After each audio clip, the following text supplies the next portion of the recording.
Hi, so today we'll be talking about this wonderful book called 4000 Weeks by Oliver Berkman. The subtitle says The Time Management for Models. So, what I've done for today's lesson is that we have divided the book into eight summary points, and we'll be discussing each of these. So, first, very important topic that he touches upon is finitude. Finitude is basically referring to the finitude or finiteness of time that one has.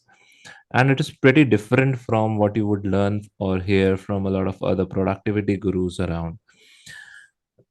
A lot of productivity systems would talk about how you can get a lot of things done, how you can do a lot in a lesser time and fit everything that you ever wanted to do in the same amount of 24 hours, 365 days.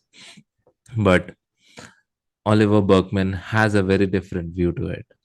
Let us try to understand this through a couple of stories. So he talks about the story which is attributed to Warren Buffett, wherein he's going on his private jet, and his pilot asks him, "What would be one best life lesson that you would want to give me?" And what Buffett tells him is that make a list of these 25 items that you would want to do in your to-do list, and once you are done with that, so choose only top 5 of those, and you can get rid of the rest. And the essential message that Warren Buffett has for him is that all those 25 items may be in a priority list, very important for you, but doesn't make so much of sense in larger picture. So just focus on the first 5.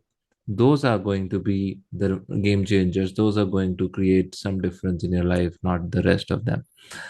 So yeah, that was like one awesome story. Another story he talks about is that Pebbles example. You might have heard this story in different formats somewhere or the other in some other the productivity lecture, wherein there is this professor who walks into a classroom, and he has some pebbles, some sand, and some smaller marbles, and he's trying to fit them into a jar.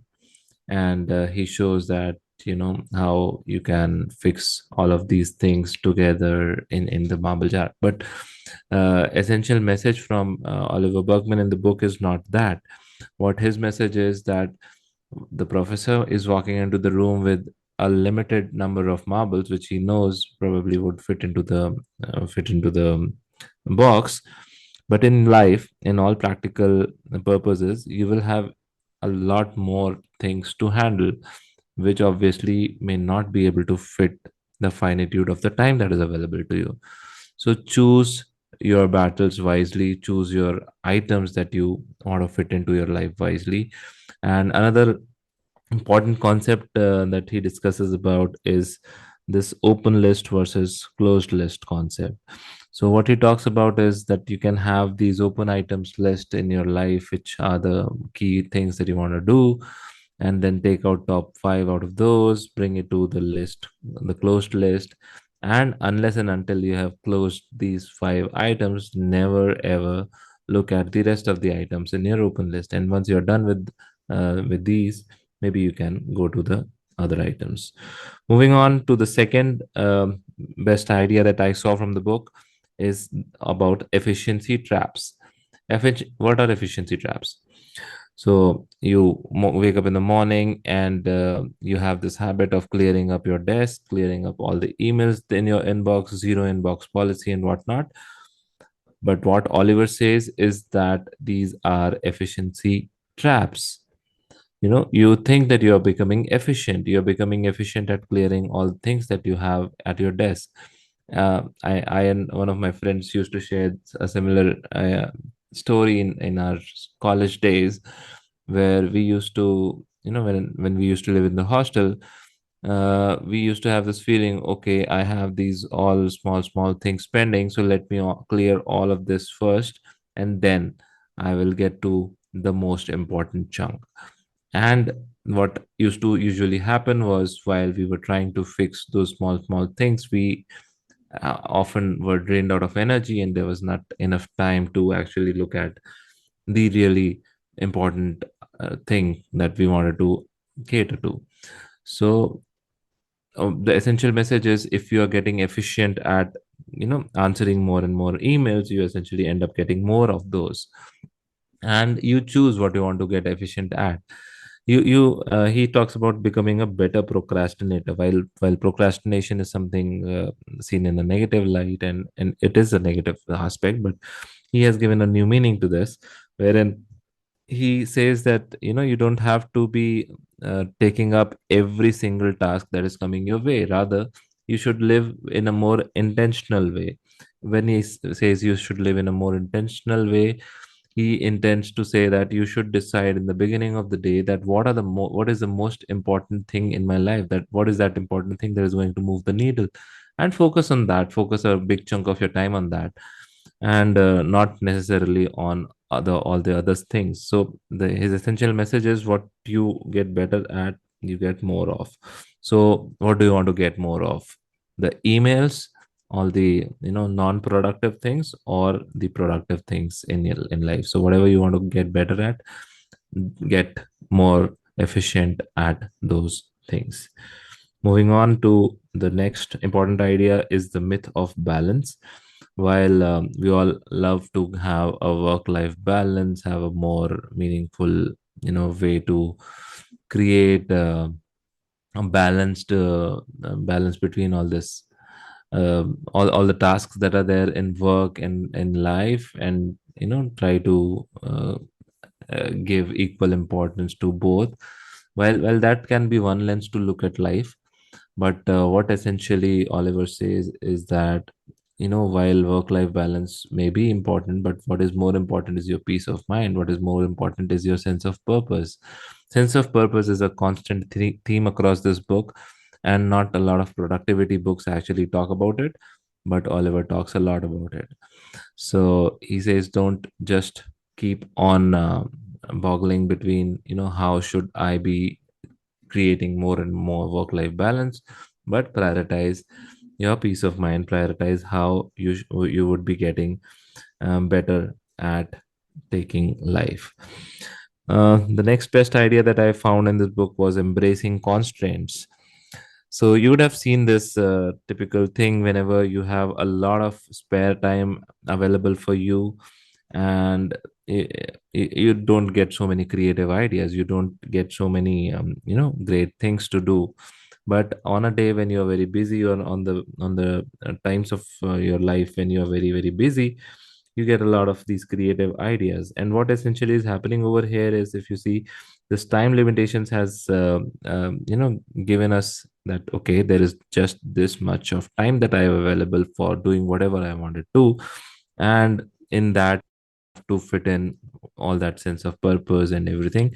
So that is where you get better create at your creativity. You have higher satisfaction out of those tasks, because you're doing all of those tasks with a better sense of purpose. Again, a slightly contradictory idea to that is being at leisure as well at some times, because leisure is also something which is important. What leisure essentially also helps in is creativity and innovation, helps us get better rest and recovery, reduces the stress levels, improves the well-being, and improves our social connections. And another important idea that he talks about, if let us say you were to give a person infinite amount of money, infinite amount of resources, and tell him that you only condition is that you need to live on an island where you'll have everything available, be it your Netflix, be it your whatever. But if no, what you will not have is another human. And a lot of times the answer would be that I may not be happy in such a situation from the person whom you're asking. And why is that? Because we all are social animals, we all strive for this social connection. So it's important to have time for creating those social connections in your life. It's important to have those social connections, social well-being as well is equally important. The next idea that I found interesting was about embracing perfection, imperfection. And when Oliver says about embracing imperfection, it's about not being that perfect guy who is able to do everything that comes to his plate, and he can do everything. So we are humans, we are mortals, we can't do everything that is out there. So obviously we need to focus on what truly matters to us, and we should dedicate a time block for what important is and what will move the needle for us. And it's okay to not be perfect at everything. So that's the key message in this. Next important idea is about facing mortality.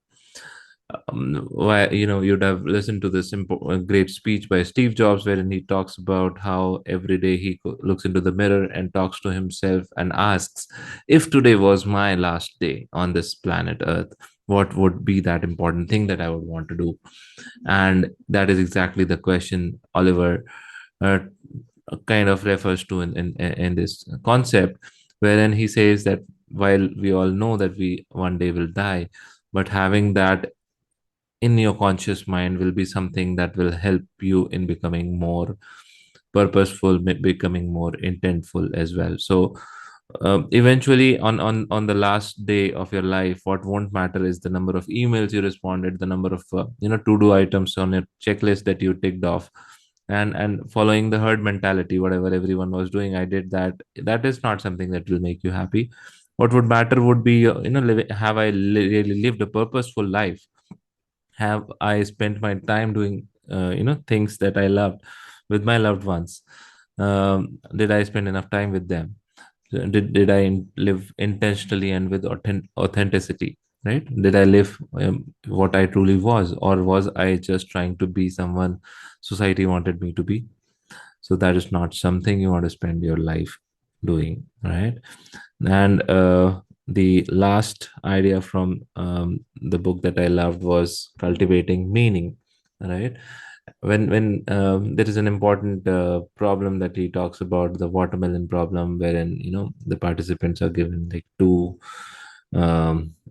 things to choose from. One is a watermelon, large, big, shiny watermelon, and another is just a small pebble.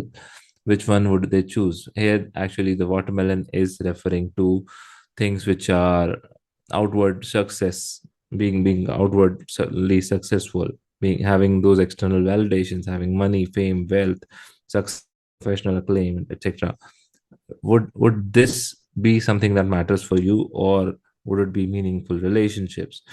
You pursue what you love. You're not being seen as someone who is very, very successful externally, but you are having meaningful relationships in your life. You are pursuing what you love. You are following your passion. You're making a positive impact in the world without, maybe without not even a single person knowing what you're actually working at. But is this what will make more sense to you, or would it be this one? Most likely the right one would be what makes sense for most of us, and that is exactly what Oliver also refers to. So instead of being into this emptiness state, it he refers, or he asks us to be into this state where we can cultivate meaning, where we can be more focused on living a meaningful, purposeful life rather than just being being a subject of the herd mentality, and living life for something that never mattered for you. So, just to summarize what we saw so far, these were the 8 core ideas that I found useful from the book. Embrace finitude, that you have finite time on this earth. So, take only what you can cater to, take only what is important to you. Avoid the efficiency traps. Don't try to be very efficient at responding to things like emails, which will only lead you to more emails, or maybe get you yourself a reputation of, this guy is someone who will respond very fast, respond even in the middle of the night. Nobody is dying for that reply in the middle of the night. So don't get into that efficiency traps. Decide what you want to focus on and give that more meaning. Acknowledge that there is a bit of balance out there, so don't just try to uh, create a work life balance, but also prioritize your peace of mind. Use constraints to your advantage. When there are constraints around you, think that you are actually getting to get more creative around the available amount of time, and that those are the times that when you'll be doing the best work of your life, most likely only if you're focusing on the most important thing. And again, at the same time, leisure is also very important and improves levels of happiness that you have, reduces the stress levels, etc. Embrace imperfection. Don't try to be that perfect guy who ticks off everything that is on their checklist. Be okay with not doing every single thing that is out there to do. Seventh idea was facing mortality. To live each day as if it is your last. Start with the thought that if today was my last day, what would be the most important thing I would want to do? Things like that, and prioritize intentful living, purposeful living, and last but not the least, cultivate meaning. Live a purposeful life. Don't just live with that herd mentality, but strive for that meaning in your pursuits, in your relationships, or activities, in your passions, in everything. So those were the few key things that I derived from this book. Let me know how you felt about it. Thank you.